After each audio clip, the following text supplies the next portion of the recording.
किछि नुआ शिखिबा किछि नुआ जानिबा किंतु बुझिबा पढ़िबा एवं प्रयोग करिबा सेटा हेउची ओडिया पाठशालार प्रचेष्टा। आपण मानंकु समस्तंकु स्वागत ओडिया पाठशाला को चलंतु। आज वीडियो में डिस्कस करिबा बोर का परमाणु मॉडल बा बोर एटॉमिक मॉडल विषय रे। बोर का अनुसार इलेक्ट्रॉन गुड़िक एक स्थिर कक्षपथरे गति करती ता सहित तांको कक्षपथरे एक स्थिर शक्ति थाए। ता सहित परमाणुर एक जुक्तात्मक केंद्र स्थली थाए जाको न्यूक्लियस कुहा जाय। रदरफोर्ड ऑलरेडी कहिथिले सेंटर रे गोटे न्यूक्लियस थाए आ ता चारि पटे इलेक्ट्रॉन माने थांती किंतु बोर प्रमाण कले कि इलेक्ट्रॉन गुड़िक एक कक्षपथरे बुलंती जोटा कि स्थिर थाए आ सेही स्थिर कक्षपथरे एक शक्ति थाए आ सेंटर रे जे थाए ताको कुहा जाय न्यूक्लियस बोली। स्क्रीन में जो डायग्राम टी देखुचंदी सेटा होची बोर कर परमाणु मॉडल लो डायग्राम टी। बोर एठी कुहंती कि ई जो सेंटर टी अछि ए सेंटर टारे किछि पॉजिटिव चार्ज थाए आ ए सेंटर टा को कुहा जाय न्यूक्लियस। ता सहित इलेक्ट्रॉन माने कोन करंती एक स्थिर कक्षरे माने तांको निज निज कक्षरे वर्तुळाकार रे माने सर्कल वाइज से माने बुलंती आ से माने जेतेबेले इठी तांको ऑर्बिट रे से माने बुलंती सेतेबेले प्रत्येक ऑर्बिट रो किछिटा एनर्जी थाए।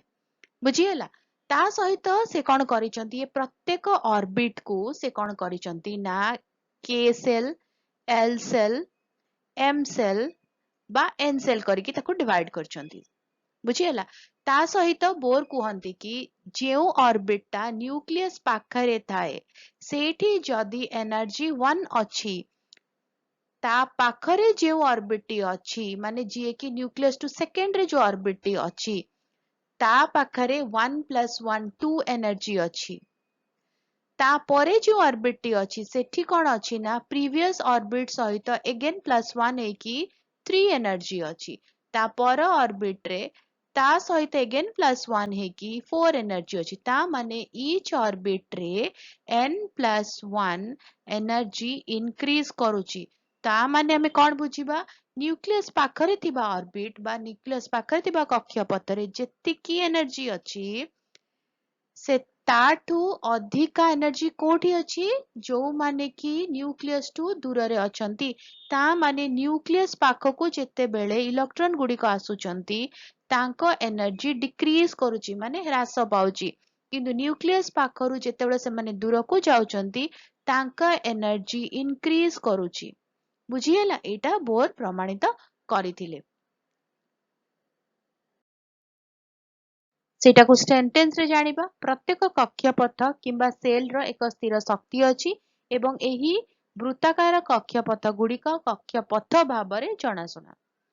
शक्ति स्तर गुड़िक एक पूर्ण संख्या द्वारा उपस्थापित हुए जेभली भाबरे n = 1 2 3 4 एही परिसर n = 1 सहित सर्वनिम्न शक्ति स्तर सहित न्यूक्लियस पार्श्वरु आरंभ हुए। जा मु कहली कि न्यूक्लियस पाखरे जो ऑर्बिट थाए सेठी जदी 1 थाए शक्ति ताले न्यूक्लियस रो गोटे कि दुईटा ऑर्बिट छाडला परे ता पाखे सेतिकी +1 हे की जाए। परमाणु रे थिबा इलेक्ट्रॉन गुड़िक आवश्यक शक्ति हासिल करी एक निम्न शक्ति स्तर रु एक उच्च शक्ति स्तर को जाती एवं इलेक्ट्रॉन एक उच्च शक्ति स्तर रु शक्ति ह्रास करी तल शक्ति स्तर को चली जाए। बुझियला मु जोटा बे कहली कि जेतला ऑर्बिट न्यूक्लियस पाखरु जेते दूर को जाए सेते कौन हुए ना शक्ति तार बढ़ी जाए एनर्जी बढ़ी जाए जेते से न्यूक्लियस पाख को आसे सेते कौन हुए ना एनर्जी तार डिक्रीज करे। एटा बोर प्रमाणित कले।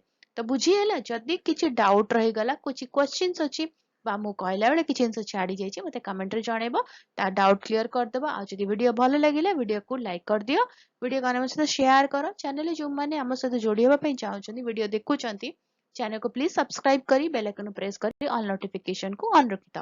वीडियो अपलोड हेले नोटिफिकेशन पहुंचीबो आमे मिसे की पढी परिबा जानि परिबा एवं बुझी परिबा। ताहाले देखा आगामी वीडियो रे भलो रे रुह सुस्त रे रुह मते अनुमति दियो। Bye bye.